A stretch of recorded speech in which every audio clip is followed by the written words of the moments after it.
I know that my aspirations should remain within the walls of my own home.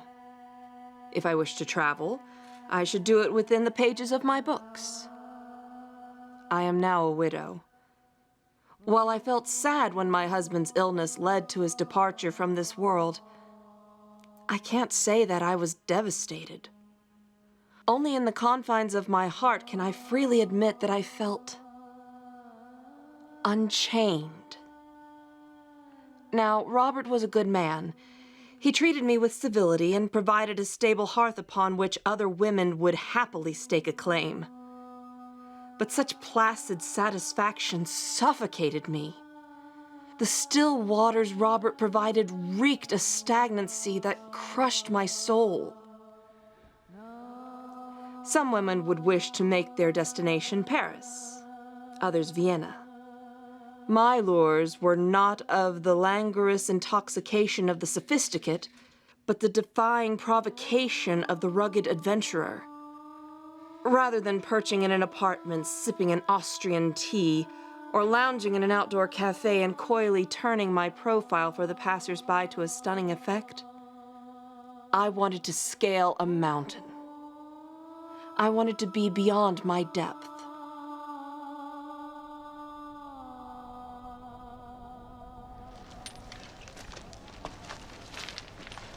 I chose the coast of Norway in the gale season, to stand on a cliff far above the islands below. Islands that each bore a true name. But why they had been given names at all is more than anyone could understand. Mind this flute right here. Plenty of flake. It'll send you right to the bottom. There looks to be a more secure jug right above it. Oh, yeah. This'll do. The old man who was hired to serve as my guide spoke seldom, and only of necessary handling of the hiking gear. Spikes, harnesses, and crampons. But he carried with him an encumbrance that belied a heavy, soulful burden. We've made the ascent. Now we have only to hike to the cliff. My romantic notions of an exhilarating journey to the top of the mountain waned, as the ache of my feet and limbs became tedious reminders of the lethargic life of marital bliss. Oh, here's our bivvy. Put down your roll. Our little cliff rests right ahead. We had now reached the summit of the loftiest crag. The old man threw himself carelessly at the cliff's edge. Beneath his feet was a sheer, unobstructed precipice of black, shining rock that rose some 1,500 feet above the world of crags beneath. For some minutes, the old man seemed too much exhausted to speak. He just sat there on the little cliff. I tried to make an impression by striking an apathetic attitude, but, in truth, I was so breathless by the perilous position of my companion that I fell against a gray stone wall that shot up from the small ledge that held us aloft. Not long ago, I could have guided you on this route without the least misgiving. But now I can scarcely look over this little cliff without getting giddy. I think that time and experience would have accustomed you to this terrain to the point of tedium. I suppose that you think me a very old man. But I'm not. It took less than a day to change these hairs on my head from a jetty black to white, to weaken my limbs and to unstring my nerves so that I tremble at the least exertion. Today, I can be startled by a passing shadow. You took a fall? Not so simple. About 3 years past, there happened to me an event such as never happened to any mortal man. Or at least such as no man ever survived to tell of.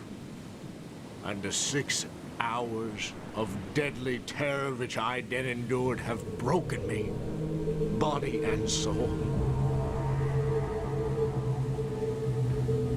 The old man may have thought I wasn't interested. Perhaps he thought I reckoned his few words told the whole story.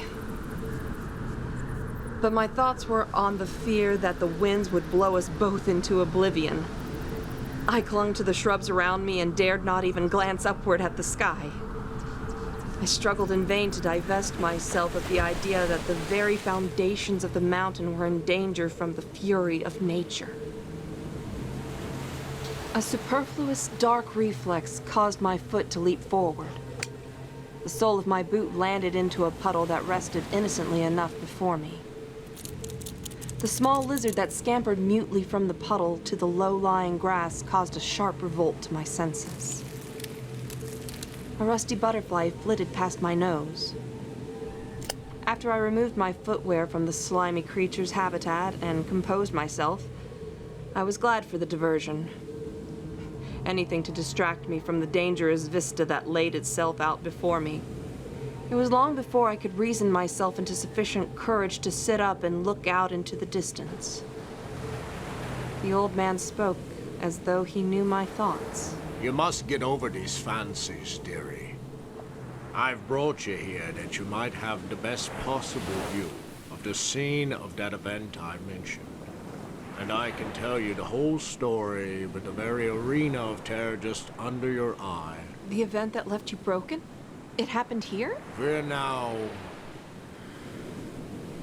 We are now close upon the Norwegian coast, in the 68th degree of latitude, in the great province of Nordland. The mountain upon whose top we sit is Elsagan the Cloudy. Now raise yourself up a little higher. Hold on to the grass if you feel giddy. Just so. Now look out beyond the belt of vapor beneath us into the sea. It's dizzying.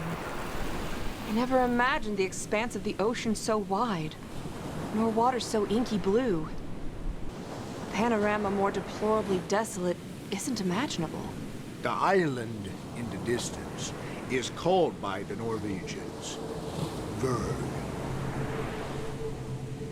Just opposite the promontory, upon whose apex we were placed, and at a distance of some 5 or 6 miles out at sea, there was visible a small, bleak-looking island. About 2 miles nearer that land arose another of smaller size, hideously craggy and barren, and encompassed at various intervals by a cluster of dark rocks. Other islands, more amorphous, sprinkles about the vast sea. The island midway is Moscow. That a mile to the northward is Amberin. Yonder are Iselson, Hotholm, Kildhelm, Swarven, and Buckholm. Farther off, between Moscow and Berg, are Otterholm, Flyman, Sandflesen, and Stockholm. They seem benign enough, no? But do you hear anything?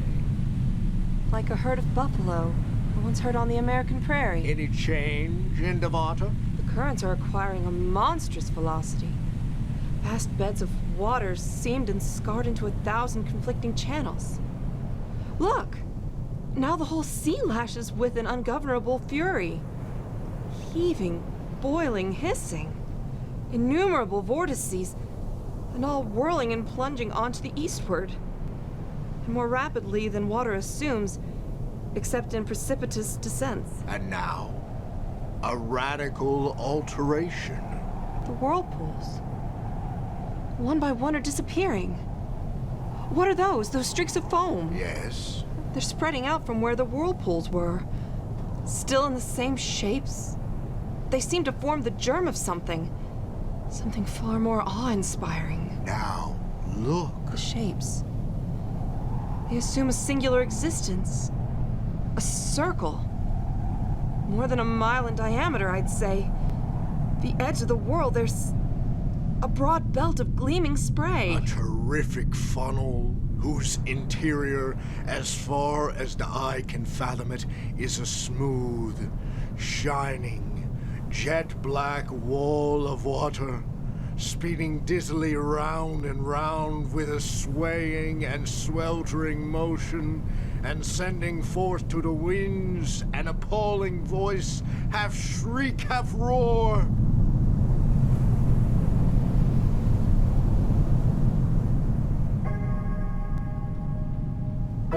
The old man's voice was drowned out by the din. The mountain on which we stood trembled to its very base. The rock on which I leaned shook. I threw myself upon my face and clung to the scant herbage in an excess of nervous agitation. Do you know what we witness? This can be nothing else than the great whirlpool of the Maelstrom. I've heard many accounts, but... Maelstrom. That I've heard it called. We Norwegians call it the Moscow-strom, from the island of Moscow in the Midway. The ordinary accounts of this vortex didn't prepare me for what I see before me.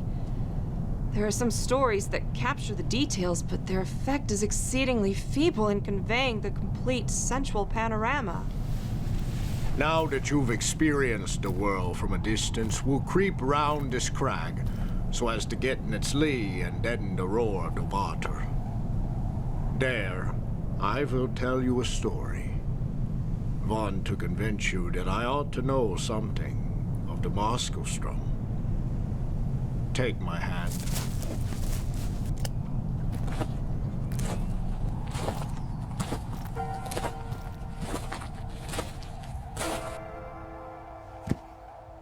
I leaned up against the jutting rock on the opposite side of the lee to catch my breath and allow the waves of pain and wonder that ran through my body ebb to where I could once again make out the figure of the old man before me.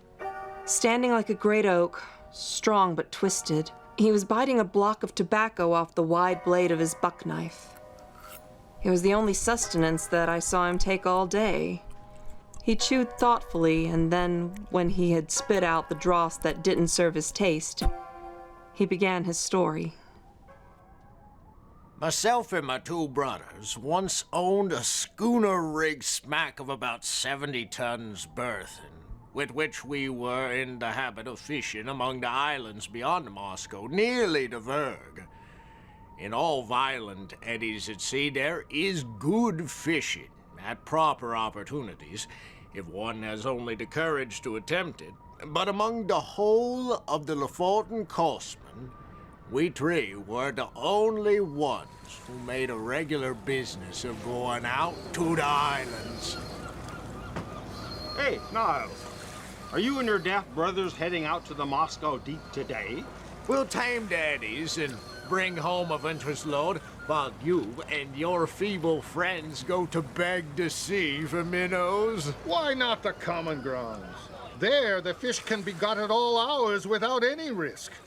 It's for the seaman who wishes to survive and consume his catch with his family, not make them widows and orphans. The choice spots are over among the rocks by the islands, not only to yield the finest variety, but in far greater abundance. We can get in a single day, but the more timid of the craft could not scrape together in a week. You boys like to make fishing a matter of desperate speculation. The risk of life and adventure instead of labor, and courage answering for your livelihood.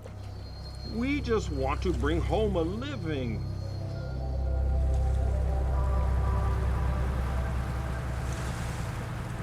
We kept a smack in a cove about 5 miles higher up from the main coast.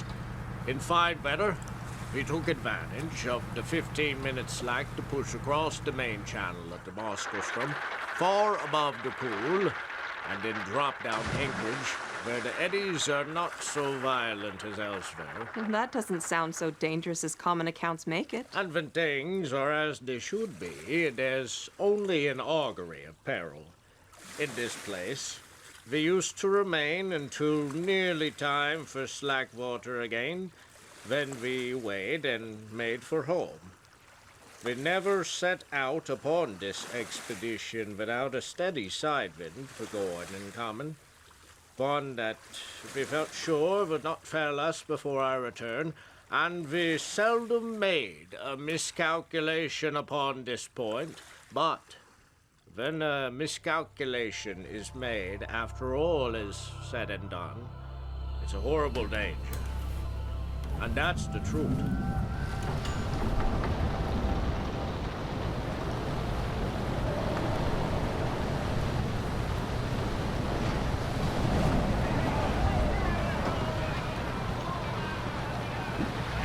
all at once, we were taken aback by a breeze from over Elzegend. This was most rare. Something that had never happened to us before.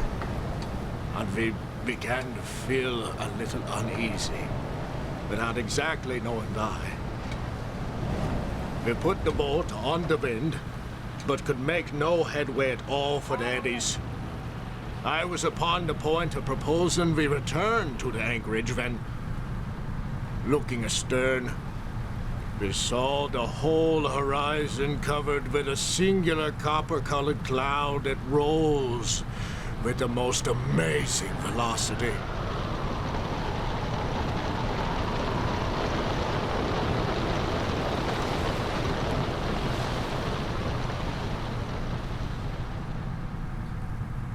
In the meantime, the breeze that had headed us off fell away, and we were dead becalmed, drifting about in every direction. This state of things, however, didn't last long enough to give us time to think about it. In less than a minute, the storm was on us. In less than 2, the sky was entirely overcast. And what with this and the driving spray, it became suddenly so dark that we could not see each other in the smack. I grabbed a ring bolt on the deck and held on for life. Such a hurricane as then it blew is folly to attempt describing. The oldest seaman in Norway never experienced anything like it. We had let ourselves go by the run before it cleverly took us. But at the first puff, both our masts went by the board as if they had been sawed off. The mainmast taken with it, my youngest brother, who had lashed himself to it for safety. Gone for good? Oh, like a mere afterthought of the Maelstrom. Our boat was the lightest feather of a thing that ever sat upon water.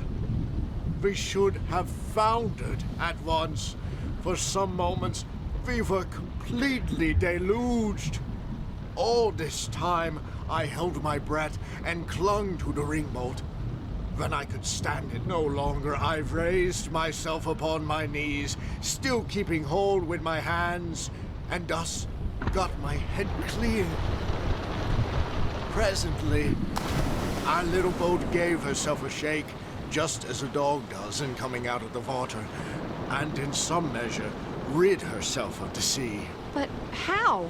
How is it possible that you could emerge once buried in such unforgiving waters? Oh, that's a question I still ask along with my nightly prayers. Be so utterly helpless. I was now trying to get the better of the stupor that had come over me, and to collect my senses so as to see what was to be done, when I felt somebody grab my arm.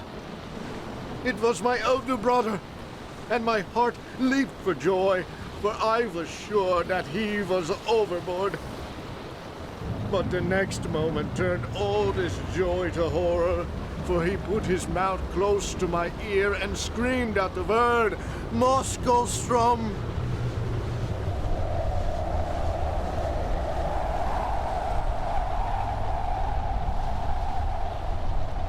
I knew what he meant by that one word well enough.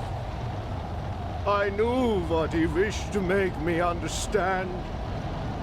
With the wind that now drove us on, we were bound for the whirl of the storm, and nothing could save us.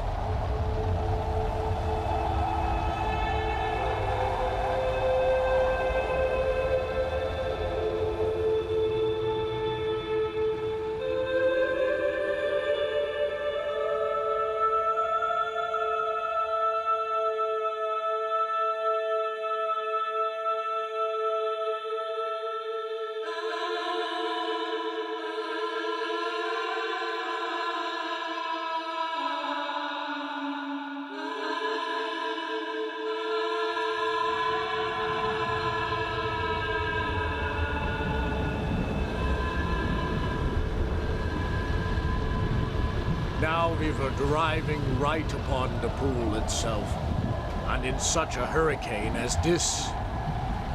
To be sure, I thought, we shall get there just about the slack. There is some little hope in that. But in the next moment, I cursed myself for being so great a fool as to dream. A singular change had come over the heavens. Around, in every direction, it was still as black as pitch. But nearly overhead there burst out, all at once, a circular rift of clear sky. And there it blazed forth, the full moon, with a luster that I never before knew her to wear. She lit up everything about us with the greatest distinctness, but oh, God, what a scene it was to light up. Her brother. I now made 1 or 2 attempts to speak to him, but in some manner which I could not understand, the din had so increased that I could not make him hear a single word. He shook his head, looking as pale as death, and held up one of his fingers as if to say, "Listen."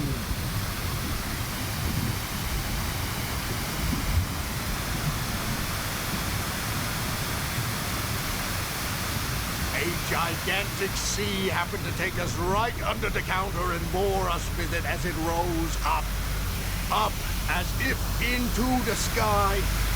I would not have believed that any wave could rise so high. And then down we came with a sweep, a slide, and a plunge that made me feel sick and dizzy, as if I was falling from some lofty mountaintop in a dream. But while we were up, I had thrown a quick glance around, and that one glance was all sufficient. I saw our exact position in an instant. The Maelstrom whirlpool was about a quarter of a mile dead ahead. I closed my eyes in horror. The lids clenched themselves together as if in a spasm. But you survived. Here you are on this mountain and safe. Safe on a cliff looking down on the monster, as though you were its creator. Why tell more? The story's end is standing before me. I'll tell you all, so that you'll learn how fate has its say. How often we made the circuit of the belt, it is impossible to say. We careened around and round for perhaps an hour, flying rather than floating, getting gradually more and more into the middle of the surge, and then nearer and nearer to its horrible inner edge. All this time, I had never let go of the ring bolt. My brother was at the stern, holding onto a small, empty water cask, which had been securely lashed under the coop of the counter. As we approached the brink of the pit, he let go his hold upon the water cask and made for the ring. In the agony of his terror, he worked to force my hands from it, as it was not large enough to afford us both a secure grasp. I never felt deeper grief than when I saw him attempt this act, although I knew he was a raving maniac through sheer fright. So, I let him have the bolt, and went astern to the cask. Scarcely had I secured myself in my new position, when we gave a wild lurch to starboard and rushed headlong into the abyss. I muttered a hurried prayer to God and thought all was over. Round and round we swept, not with any uniform movement, but in dizzying sweeps and jerks that sent us the complete circuit of the world. Our progress downward at each revolution was slow, but very perceptible. I lashed myself to the water cask and cut it loose from the counter. I slid into the water and resigned my brother to his fate. It might have been an hour after submerging into the chaos of foam below that the slope of the sides of the vast funnel became momently less and less steep. The gyrations of the whirl grew gradually less and less violent. By degrees, the froth and the rainbow disappeared, and the bottom of the gulf seemed slowly to uprise. The sky was clear, the winds had gone down, and the full moon was setting radiantly in the west. I found myself on the surface of the ocean, in full view of the shores of Lofoten, and above the spot where the pool of the Maelstrom had been. In a few minutes, the remaining eddies hurried me down the coast into the grounds of the fishermen. A boat picked me up. Those who drew me on board were my old mates and daily companions. But they knew me no more than they would have known a traveler from the spirit land. My hair, which had been raven black the day before, was as white as you see it now. They say, too, that the whole expression of my countenance had changed. I told them my story. They did not believe it. I now tell it to you. And I can scarcely expect you to put more faith in it than did the merry fishermen of Lofoten. The old man, if I can call him that, spit out the rest of his chew and moved around the gray, upshooting shaft that separated us from the cliff. I remained with my back grafted to the large stone. When I finally pulled away, it was as if I freed myself from a great gravitational pull. I stood there unsteadily, trying to convince myself that his story was a mythical tale retold with the roles recast. I came around the rock and saw him standing at the edge of the cliff, looking out at the sea. I looked down to see that my foot had once again innocently disturbed the languid tranquility of the puddle. When I withdrew my foot, I saw in the mud, revealed by my boots' hasty removal, the rusty butterfly stuck in the muddy bottom. The image lasted only for the amount of time that it took for the water to return to where my foot created the depression. When the water returned, there I saw broken mosquitoes and other bubbling corpses on the water's top. It was only from the corner of my eye that I caught a green shadow flit into the grass, escaping the miniature apocalypse created by my carelessness. Looking up, I saw the old man's crooked figure leaning toward the island, stretching out just slightly over the sea. Was I still mesmerized? Or did it seem that the old man's hair was now a jetty black? Suddenly, he stretched upward and straight and sure as a sword. There before me, he stretched out each hand to either side as if he would take flight. The spray of the sea arose and baptized him, and, in doing so, touched me not.